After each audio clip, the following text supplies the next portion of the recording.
There we go. All righty. And we are hanging. I'm just going to watch people as they come in and give Okay. everybody a minute or so, and then we will get started. Oh, okay. I was like, how did we find out? There we are. I see the attendee list now. I was wondering, I said, how does that part work?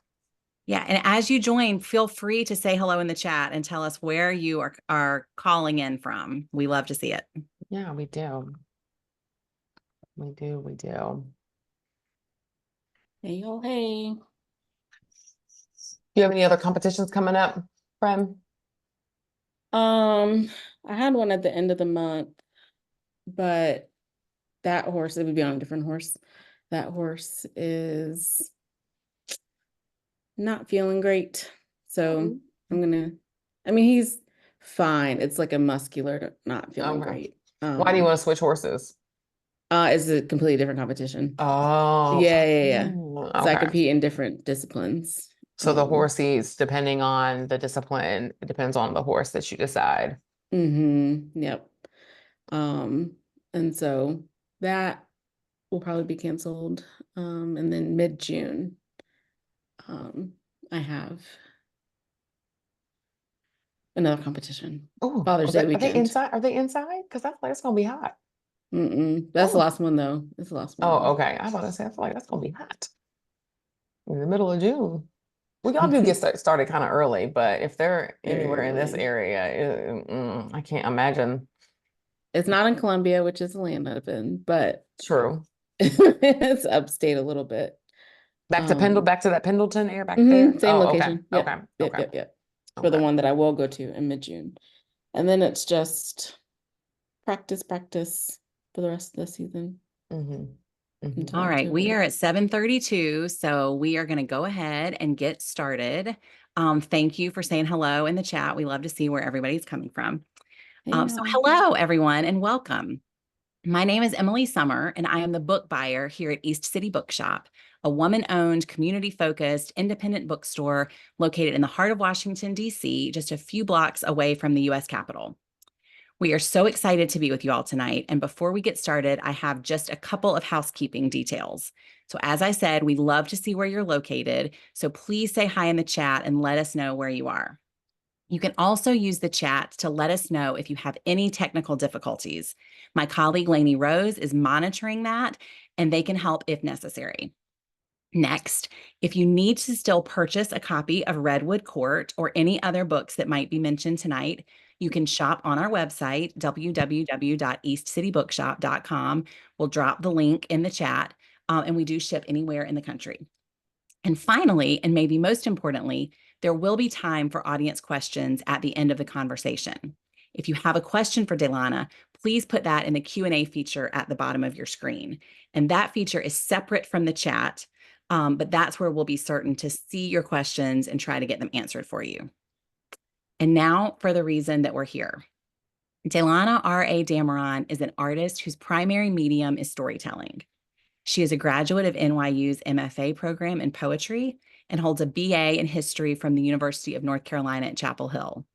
Her debut poetry collection, How God Ends Us, was selected by Elizabeth Alexander for the South Carolina Poetry Book Prize, and her second collection, Weary Kingdom, was chosen by Nikki Finney for the Palmetto Poetry Series. And as you may have heard them talking about horses and her farm, Dameron is also the founder of Saloma Acres, an equestrian and cultural space in her hometown in South Carolina, where she resides. Jemia Williams is the host of Columbia's Silent Book Club, which sounds like an ideal club, if I'm honest. By day, she's an equity consultant, but by night, she's a dedicated reader who loves bringing book lovers together. When she's not lost in the pages of a book, you'll find her enjoying a good meal, reminiscing about the 90s on her blog, catching up on reality TV, or cherishing time with her family and friends. It is a particular pleasure for me to be introducing them both because I too am from South Carolina. Although I've been in DC for almost 19 years now, I am a native South Carolinian, and I lived in Columbia for 10 years before moving here to Washington. I was intrigued by Redwood Court as soon as I got a very early copy from publisher Whitney Frick because I love a coming-of-age story. I love a family story. I love a story that is set in the 90s. I love books published by the Dial Press. But then I realized that it was set in and around Columbia, and my heart surged. You do not have to be a South Carolinian or a Southerner to appreciate this book. But if you are, as I am, it is a particular pleasure. It made me homesick in the best possible way, which is a high compliment because it means DéLana got it just so right. So it's an honor to get to introduce them this evening and hear more about this novel that I loved so much. DéLana and Jemia, you can take it from here. Thank you, Emily. Awesome. Yeah, thank you so much. We are so excited. Thank you for joining us. And I just want to say and acknowledge, thank you, friend, for asking me to just spend this intimate time with you. I mean, I feel like we have been friends and have known each other much longer than we Right. actually have. But we have become fast friends that will last longer than fast fashion. Yep, that's And right. I truly, truly, truly am so excited to just kind of talk about this amazing coming of age novel that just reminds me of just my little Black girl childhood and growing up, regardless of where I grew up at. It just reminds me of that. So I want to get started. So a little bit BTS behind the scenes, fun fact. So I did a book talk locally. Um, and when you first open up the book, in the first couple of pages, there's about we're talking about a show and tell, about what you would bring. Mika talks about what you would bring to kind of show and tell your country of origin. And when I actually first read that, it actually took me back to a children's book that I have for my son. And it is actually the 1619 Project, and it's a children's book version of that. And that opens up the same exact way of talking about what would you bring to show and tell. And that little girl had the same, like, I don't know what I would bring to represent my country and origin. And you already know what I am going to say, so I'm not going to go first. And so I want to put you on the spot, and I want to know, like, if we were doing show and tell today at the stage of life that we are right now, what would you bring to represent your country of origin? Yeah. Um, well, it's America.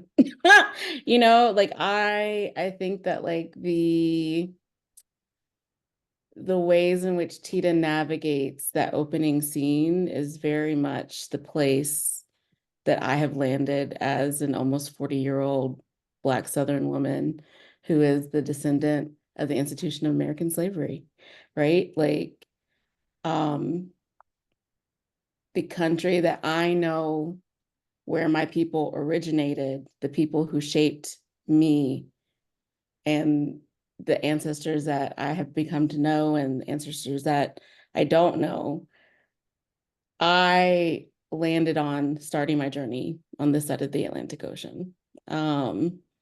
What would I bring? I don't know. I mean, you and I had a conversation about the American flag, and so I want to like be Mhm. cheeky and say that. Um, so I'll say that. Yeah.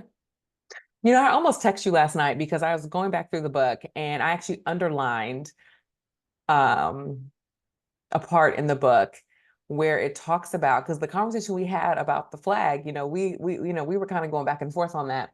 And you were like, regardless, anyone's views are, they're going to like you or they're going to dislike you, regardless of whatever symbols, right, are there.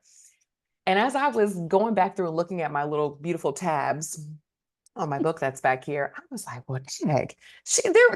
There's her argument in black and white on the piece of paper. And I mean, I love a good banter. I love going back and forth. And I think you and I are actually perfect for that as friends. But I was like, this is exactly like our 20-minute conversation was summed up in one line in your novel. And I was like, this is it right here. I actually don't have anything else to say. And I almost took a picture of it and sent it to you last night, but I got caught up in something else. But I wanted to be like, you won because you're absolutely right.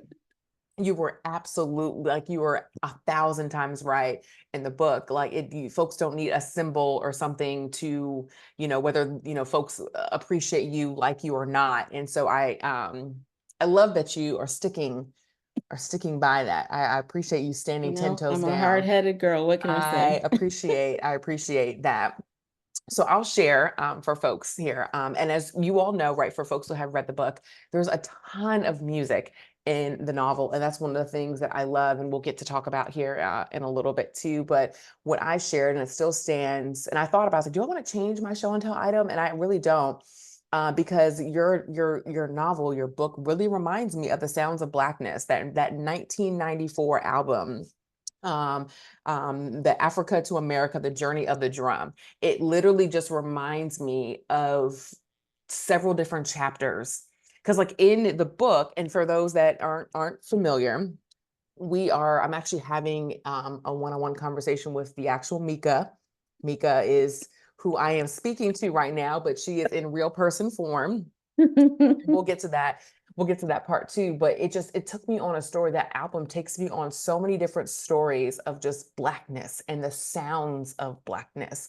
And your novel does the same exact thing too. Now, obviously, it hyper focuses on a coming of age story through the eyes, right, of someone, matriculating throughout their life and, growing up in the South and being Black and what that means and all of those things. But the same thing also, like with that album, it just kind of carries me through just what life was like, especially during that period of time that Mika was growing up. So I'm glad you stuck to your guns. I'm glad you stuck to your kind of your thing there and kept with the flag. Yeah. Well, I mean, from our conversation, but Mhm. like as an actual assignment, to your point about me being Mika, I actually had that assignment in fourth grade.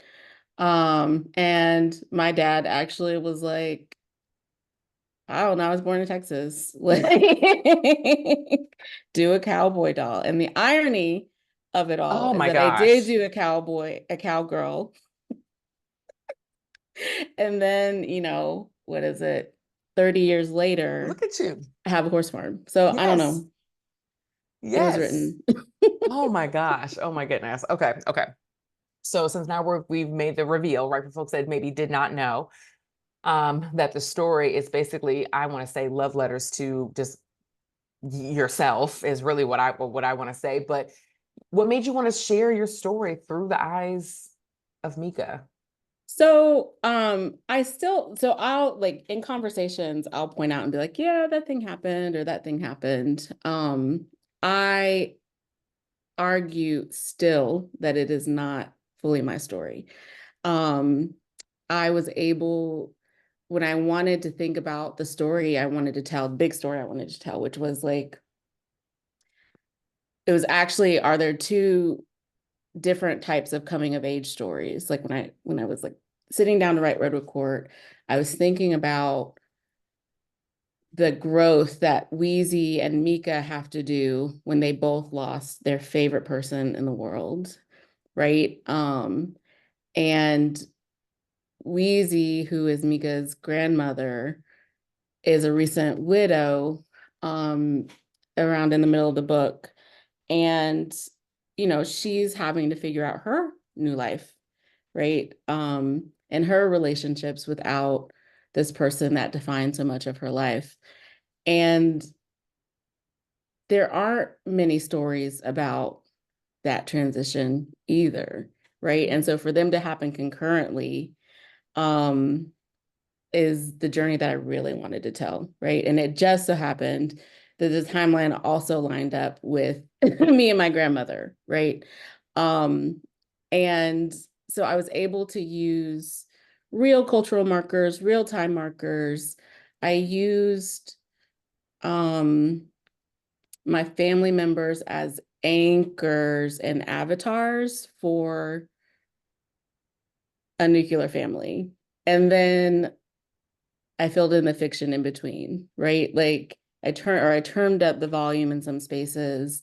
I, you know, had to imagine things that happened before I existed. Unfortunately, many of the family members that I write about in Redwood Court are no longer living or passed during the writing of the book. So it's a lot of making up that I do, which is also like the story of what it is to be a Black American. Mm-hmm. Mm-hmm. um, and so it is still very much a work of fiction. It is not my story. There are, like I said, there's moments where we share commonalities, but it's not my story. Yeah. So Mika journals a lot, and I know you told me you journaled a lot. So did you pull any inspiration like from there? Actually, the story that had actual text from my journals, and I had a journal practice very religiously from probably around 4th grade until maybe right before I moved to South Carolina, so 2019. But the story that like really, really, really had like actual text from it got cut in editing. So that would be the only one that really lived heavily in my journals. And it was like really heavily around the moment of Tita's death. Oh, okay. But I also feel maybe a little, side release here, from something, since you have some good words written down already. I feel like I need to read that chapter to kind of see what I'm missing that's there. One thing I love about that connection piece that makes it feel so real is that I feel like, especially now, I'm not too sure if it's more relevant nowadays because of just so much technology that is there, but the art of journaling and the art of just that time to yourself was so like major in like the 90s. And I too, right, had a journal. I think we also talked about that. Like I turned my journal into my own book for myself to read, and I'm scared to open it up because like it just like, oh my goodness, Jemia in the 90s, like what was I thinking? But I love the fact that you included those elements in there because it's like things that right there, like we can relate to and your readers can relate to. It's like, hey, I remember being in middle school, high school, or whatever these times are, right? And I'm reading or I'm writing about what happened to me that day. It also carries into how she was writing write letters to her cousin, right? Oh Her my gosh.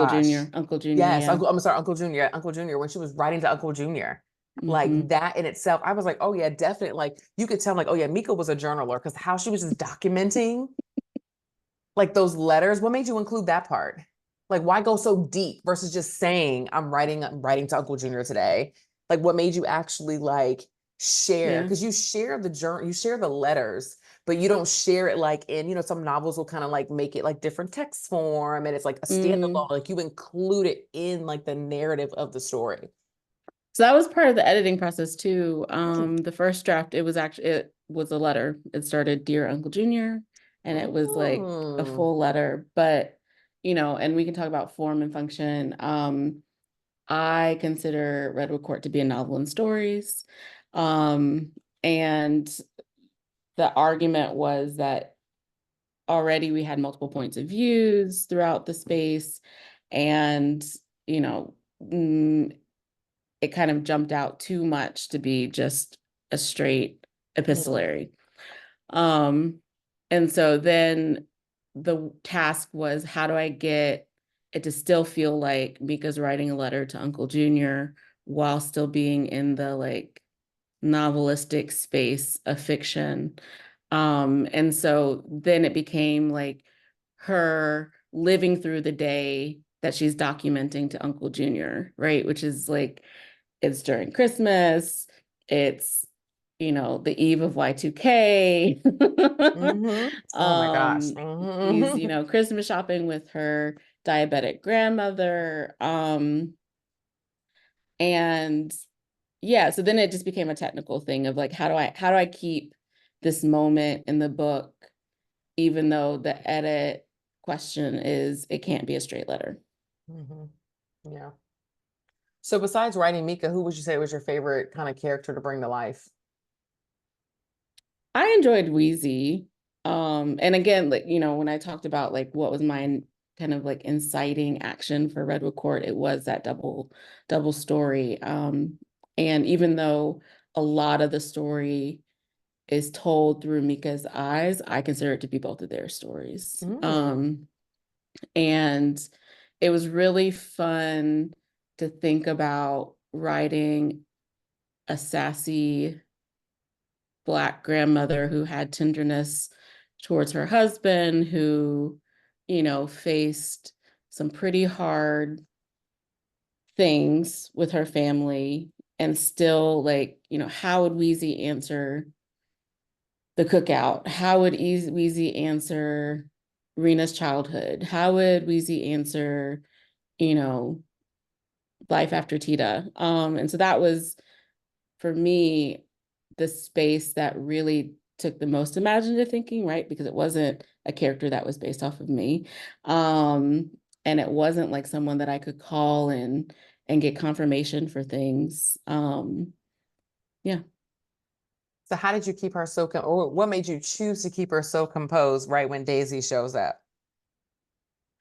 Well, I think you're mixing up characters because Oh, I Cousin am. I Daisy am. is I am. Cousin I am. Daisy. I am. Because you said the cookout. Girl, you said the cookout, and I went straight to Daisy. I Cousin went Daisy is the one straight that to lives in Daisy pulling Tampa. up. I did. I did. I went straight to Daisy pulling up. My bad. So the person who pulls up at the cookout, her name is Cynthia. And you know, I mean, I think that again, this is technical talk, right? Yeah. But like, Okay. what for me, what distances Redwood Court, as I say again, a novel and stories versus a straight novel, is that like I believe that that chapter at the cookout could fully close even on a cliffhanger, and that I don't have to answer all of the questions about like, well, who was she? What did she mean? You know, why did she come that day? Right? Like it wasn't about that. And I think that that has been kind of my overall theme, right? That like the drama it's not always about the drama for Black stories. Yeah. Yeah. And, you know, and so Weezy had this moment of deciding if she was going to be about the drama or not. Mm-hmm. And she chose composure. She did. And she chose to live in this space that you see later on in the book, that like anybody's family, right? Like anybody's family. It is. But at the same time, you're like, hold up, who's pulling up? It's kind of Yeah. like like the fact, I just like the composure and the poise and just the delicacy, I feel like that was like written throughout that entire just exchange. And I shared like in a previous conversation, just listening and hearing the whispers behind your texts, specifically in like the cookout. And just I can almost even feel and hear like sighs and deep breaths and just like that self-talk that you do that nobody hears but you. And I feel like there was some self-talk going on that just wasn't written in the text. Because as you read it, it's like, how can you keep yourself together in like these moments? And I loved, Well, I I mean, loved that. you know, Weezy, you know, there's a moment when they're setting up for the cookout, and Mika's like, well, Weezy, why are we having a cookout? And she goes, because it's the weekend, right? Like it was literally her moment to decompress from being a Black caregiver to a racist white woman all week, to be with her family and friends. And, you know, yeah, there was a wrench that came into that moment, but she does say it, right? She says, I know that whole lives were lived before Tita and I got together. And I think that's when she realized like there was no reason to be mad about it. Yeah. At least not publicly and not in that moment. Right. And then, you know, again, the technical piece and the thing that I'm writing against with Redwood Court is that I think our readers wanted drama at that moment, and I didn't want to give it to them. Listen, fair, but still like and I remember like again, like as I'm sitting there and I'm reading that, like I was like, they don't make them like this no more. Like I said, like I was like, they don't make them like this anymore. Yeah. They're still there, but like the influx and the amount, the quantity of folks that can think that way, that can have that quick thought versus just immediately go on, read, like But I this, like think, going.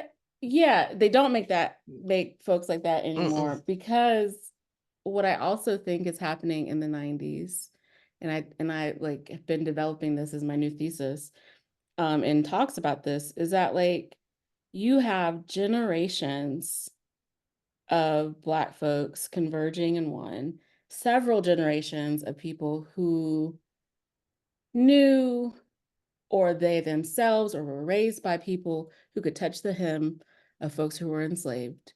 And thinking about the inheritance of slavery meant that you were calling people family by proximity, right? You were, Yeah. you had blood relations that were all over this country because of the product of the institution of American slavery.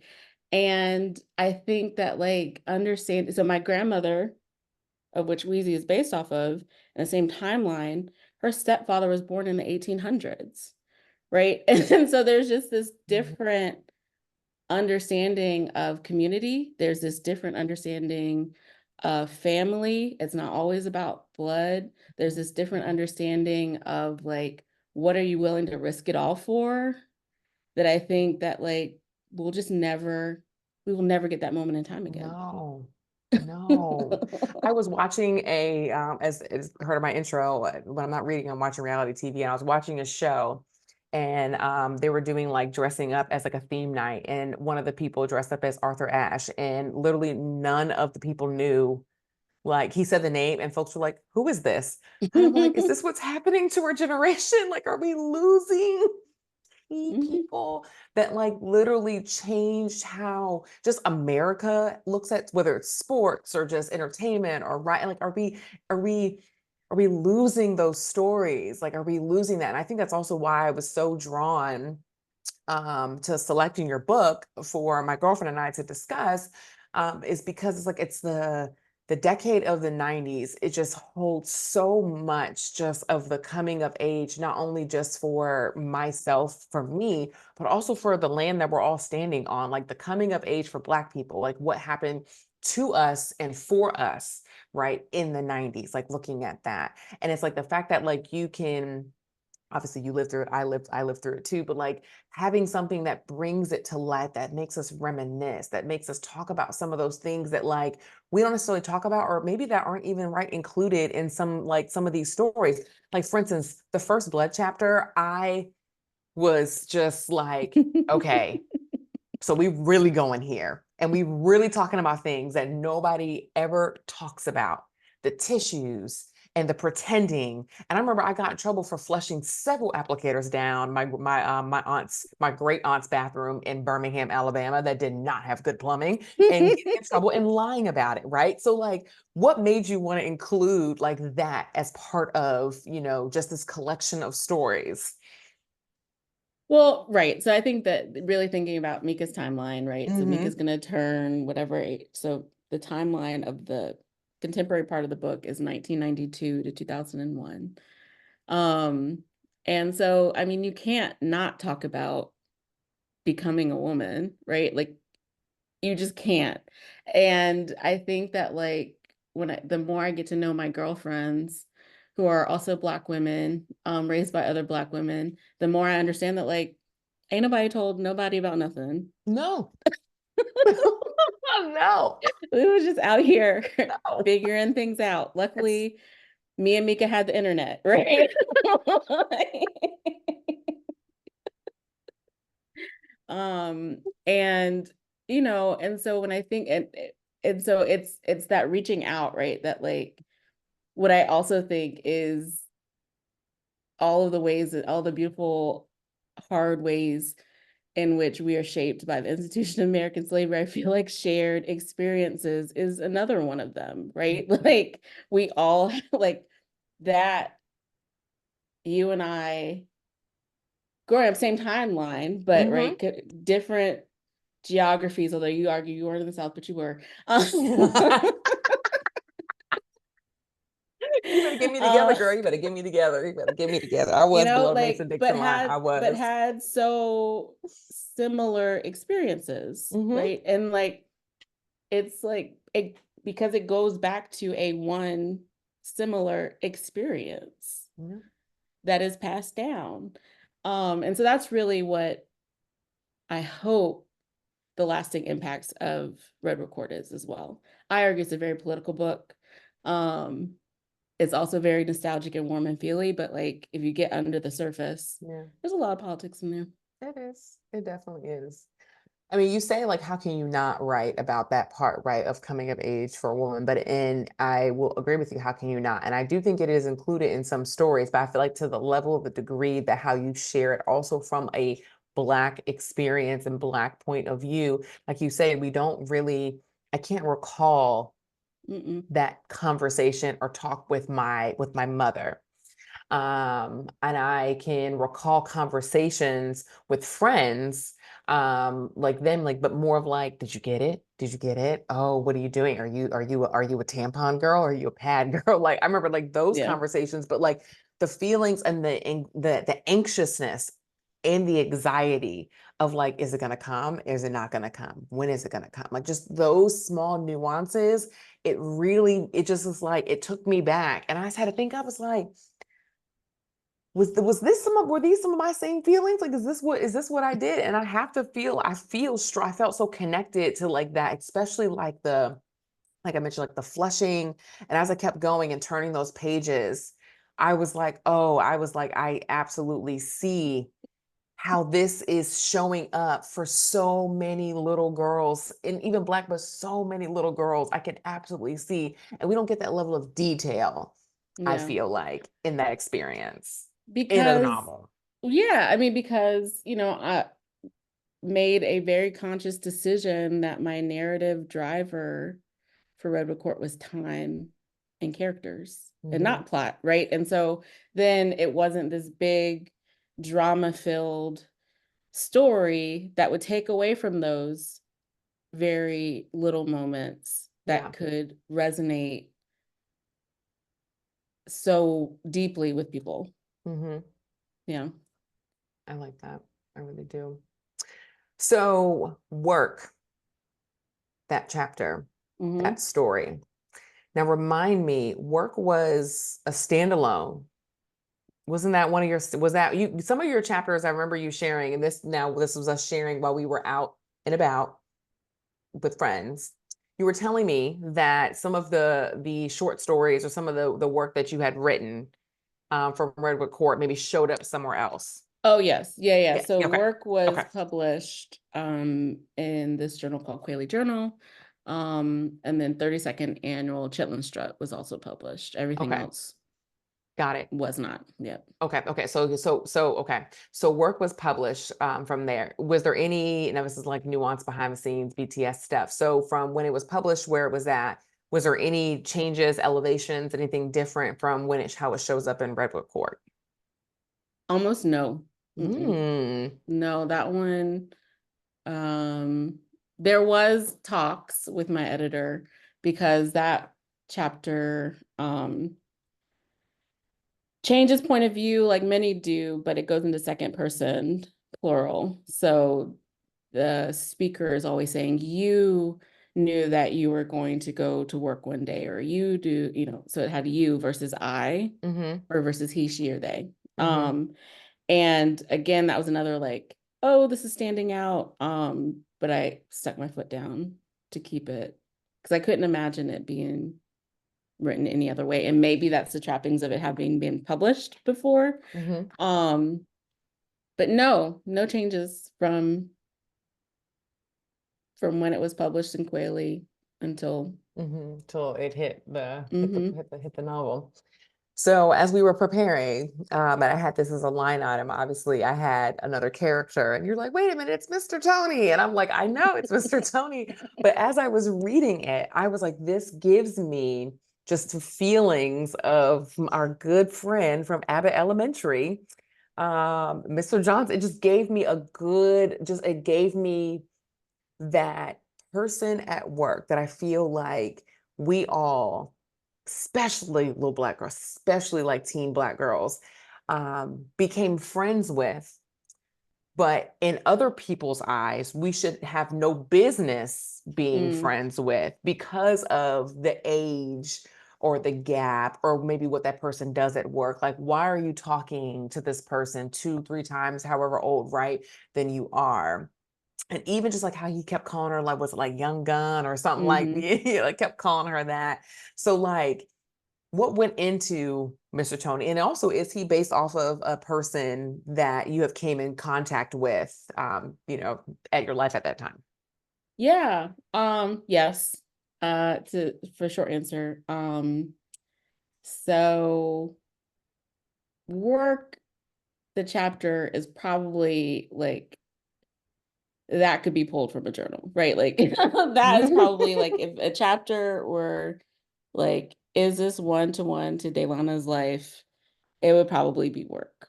There's anyways, but that's also what I think is the beauty of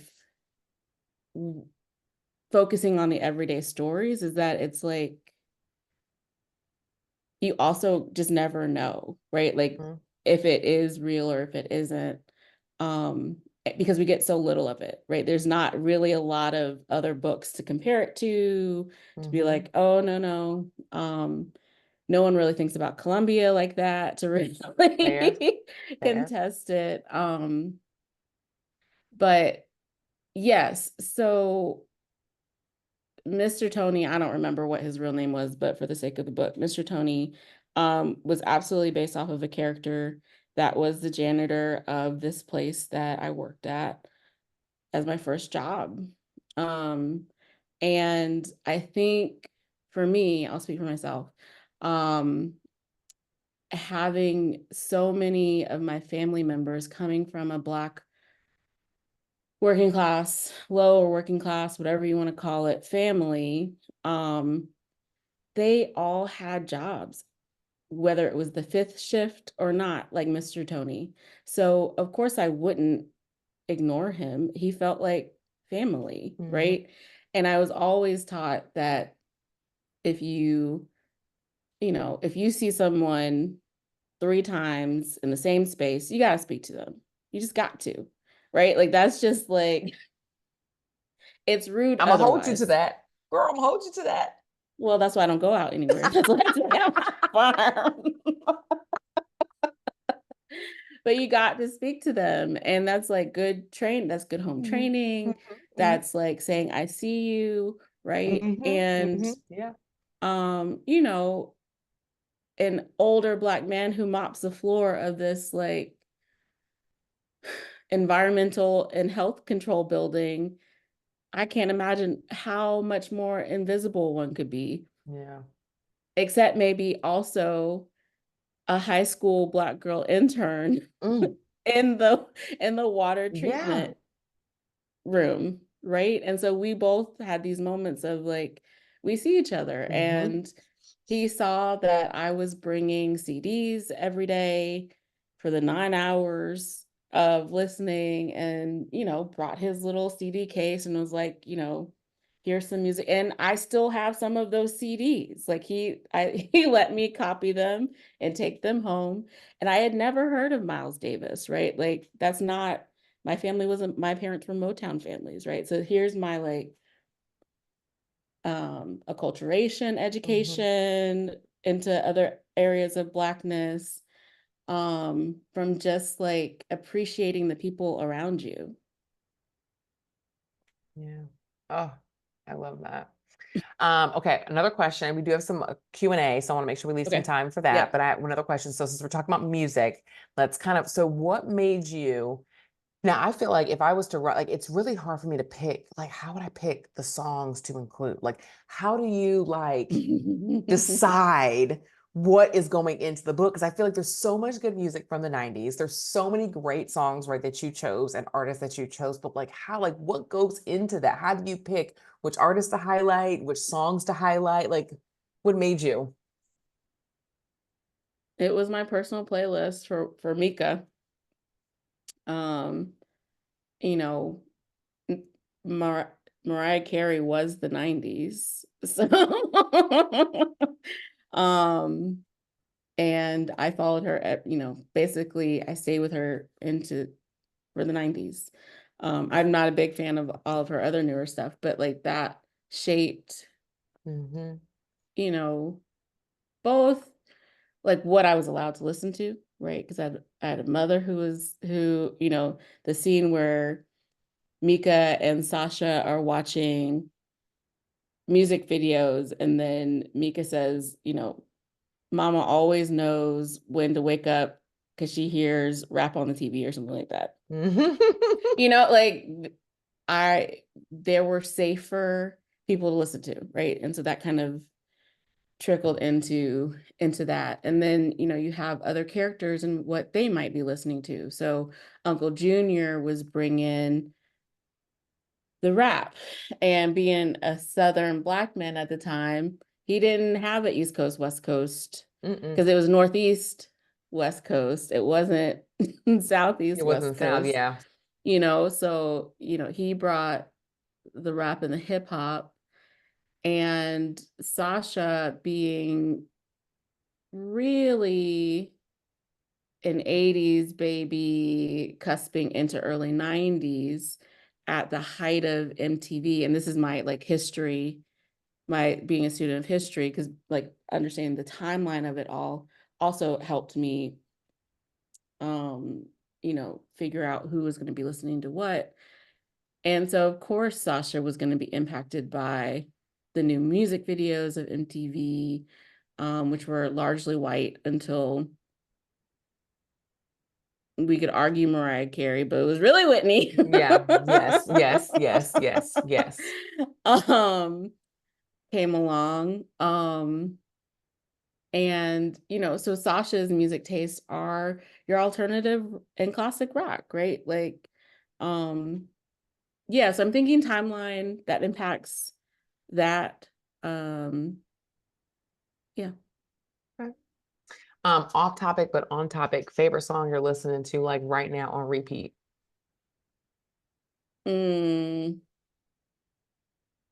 Probably something from Cowboy Carter. If I were to choose from out of Cowboy Carter, he's on Cowboy Carter, Shabuzi's A Bar Song. I love Cowboy Carter.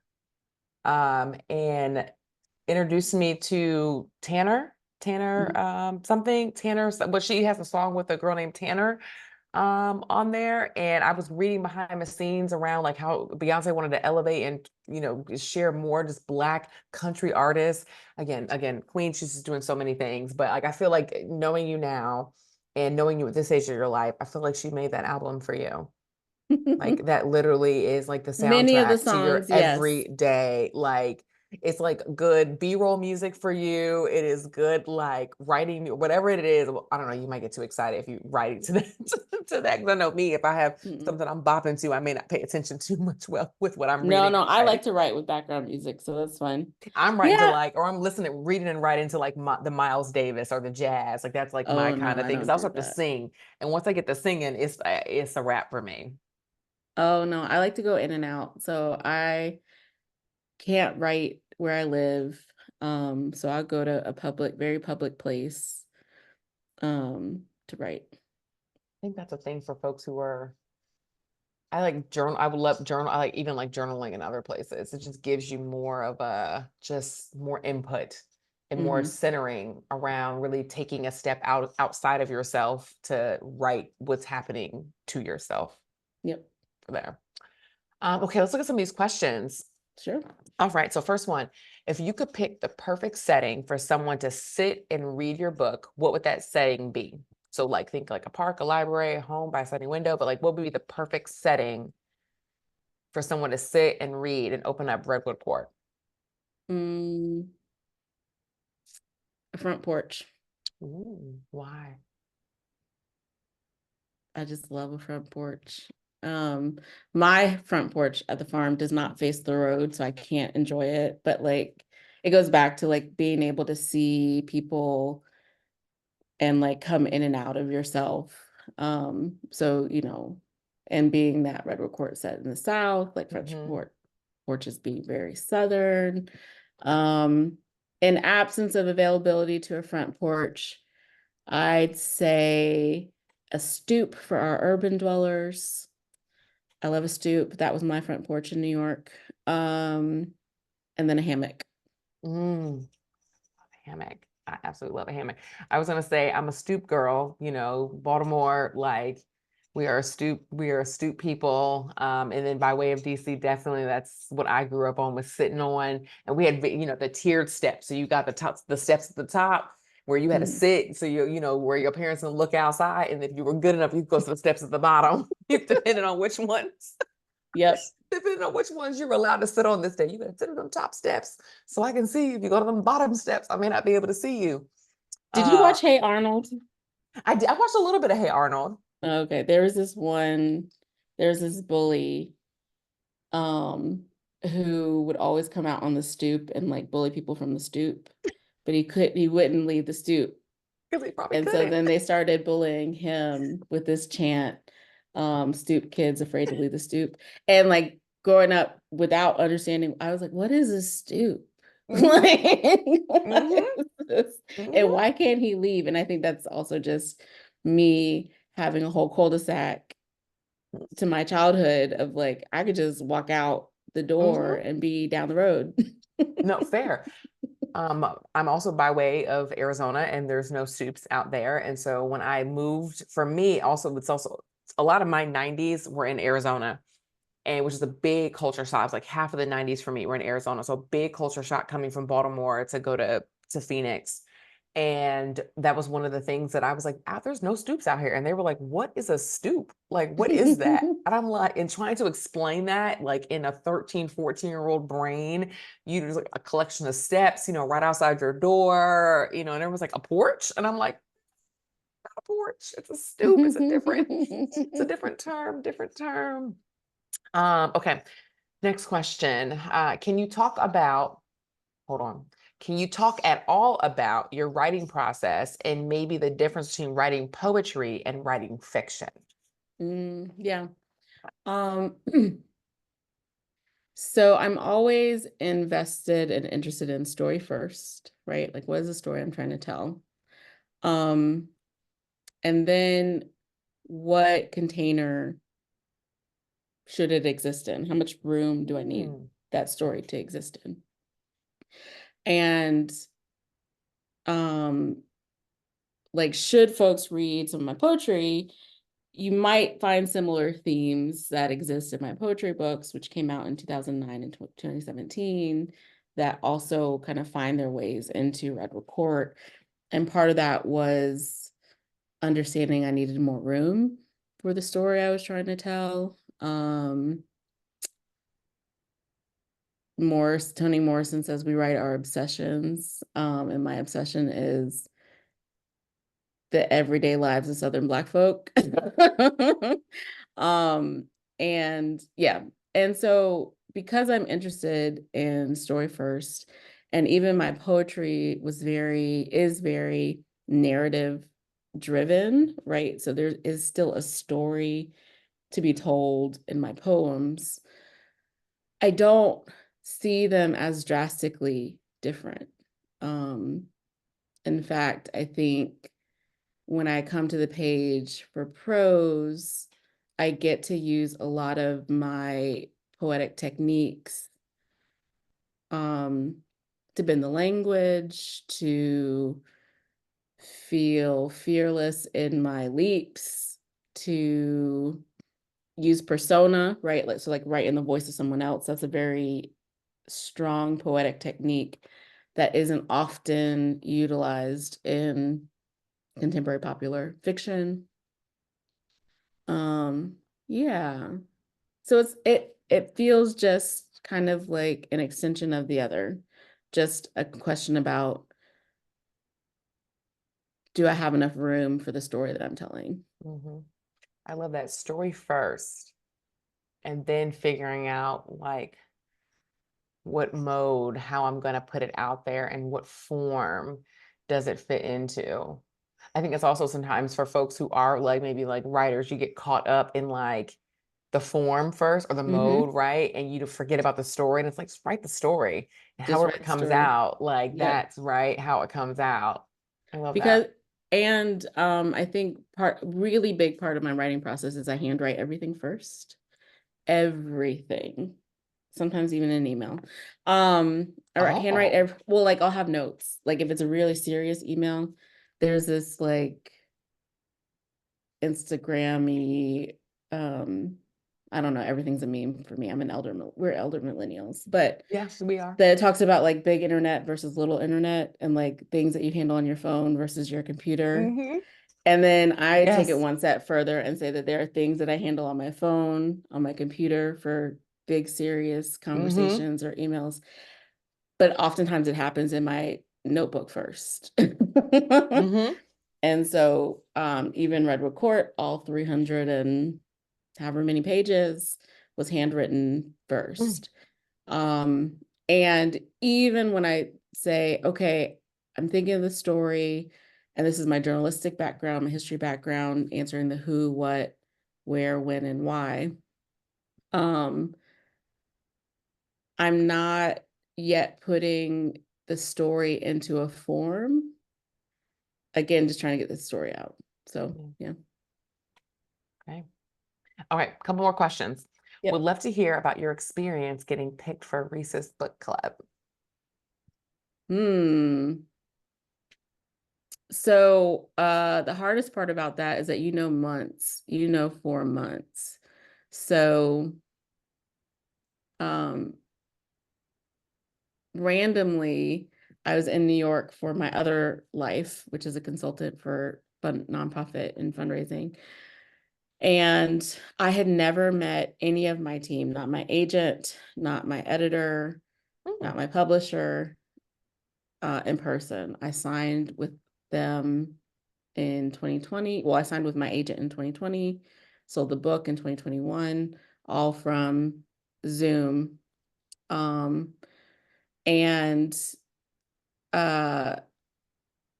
so I was like, I'll be in New York in September. Can we have coffee, tea? Can I meet you? Can I come to the Random House building? And they're like, yeah, sure. And so the day came that I was meeting with them, and I literally thought it was just going to be like, oh, we're just having coffee in the little conference room. And they start like whisking me away to like effectively a closet of the offices. It wasn't really a closet, but it was a really far away space. And then they're like, okay, we're waiting for so-and-so, we're waiting on so-and-so. I was like, I thought this was just an informal like meet and greet, like, hey, just trying to see in person. And literally like the whole dial press team, which is my imprint publisher, and then the marketing and publicity team for Random House, which is the big umbrella. Everybody was in a room with me, and I'm just like, what is happening? At which point my editor tells me in what feels like the slowest way one could tell someone something. She's like, okay, so I got a call last night, and I'm just like, am I in trouble? Are y'all like taking the book away from me? Like, it really was like, spit it out. And I had known that the book had been a finalist for a few people that I won't name. And so like as she was getting closer to saying it, I was like, oh, okay, it's book club results. And then I heard it was Reese. I love that. I read a lot of Reese things, and that was also just something that attracted me to pick it up because I'm like, okay, hey, she hasn't steered me wrong, at least in the books that I've selected to read from her. And I think that was definitely something that kind of additionally caught my eye on top of just the imagery. And I do want to ask this one question, and hopefully we can talk about the cover of the book with the last few minutes. That's there, but it was, and again, just congratulations. I know it's probably a lot of things that went into write that, and a lot of things that came out after that maybe you expected or you didn't. But again, such an accomplishment. One, just to have you. just your words out in a bookstore for folks to read into love, and then just to have a book club that folks really like follow, like legit, like and have them like celebrate and select you as well. So just again, congratulations and flowers for that. Thank you. Okay, last question. It says, what are you both reading currently right now? I'll answer first, so then that way you can answer last. I actually just finished reading. I haven't really started my next book, but I just finished reading Everything I Learned in a Chinese Restaurant. And it's a memoir by a man. He's a queer Asian man named Curtis Chin. He's from Detroit. And it's like another kind of him coming of age, of coming in about his sexuality in Detroit during a time where like from like the 60s, the late 60s up until like early 2000s. So again, kind of almost like keeping a lot of it was a chunked in the 90s, late 80s, 90s for him. And it was just a really great story about just him finding and discovering himself through working at his family's Chinese food restaurant, going to Michigan, doing all types of stuff. So it was a really good book. I whipped through that one. Awesome. I don't think I'm prepared to talk about what the books are, or like how you did, but you're the book talk lady. Know me, know me. So a funny thing happened when I moved back home versus living in New York, what I call abroad, for 13 years.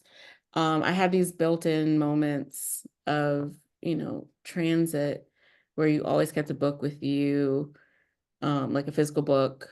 And I always had to drive, travel for an hour or so for here and there. Oh, you froze.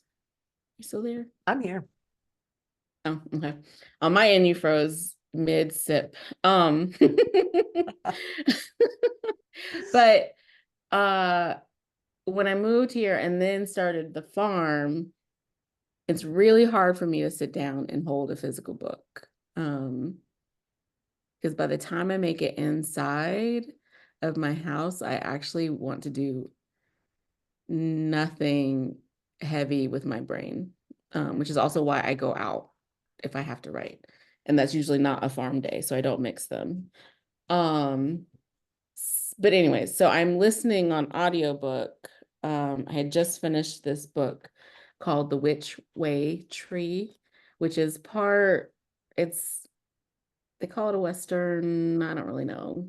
But I've been listening to a lot of horsey, westerny inspired things and prep for my next project, Fairfield County. So that fell under that. And then I am also probably in the last 45 minutes of listening to Hanif Abdurraqib's There's Always This Year. And shout out to our shared editor, Maya Millett. Oh, I love that. Okay, in 60 seconds, maybe 60 seconds, can you just share a little bit about the cover of Redwood Court? I don't know how to do a short version of it, but just know that the photos on there are from my family archive, and I'm in the little eye. You have to get real close and you will see there That's are my first birthday. Yes, there are images that make up Mika on the front cover. And I absolutely love it. Yes, it's real pictures of just your life. And I love that that was included too. Yep. This was so much fun. Thank you so much for talking with me. I love this. Yay. This was so much fun. My least favorite part of any event is coming back on and having to interrupt and cut off the conversation. I mean, and I wish that the only bad part about the Zoom is that we can't see each other reacting. Because when you were talking about, Maya not spitting out the news and Reese, I was just laughing because at that point, I'm sure you're like, come on, I want to know. So congratulations again on such a beautiful book. I love it even more. I love Redwood Court even more. After hearing about it, I can't wait to reread it on a porch.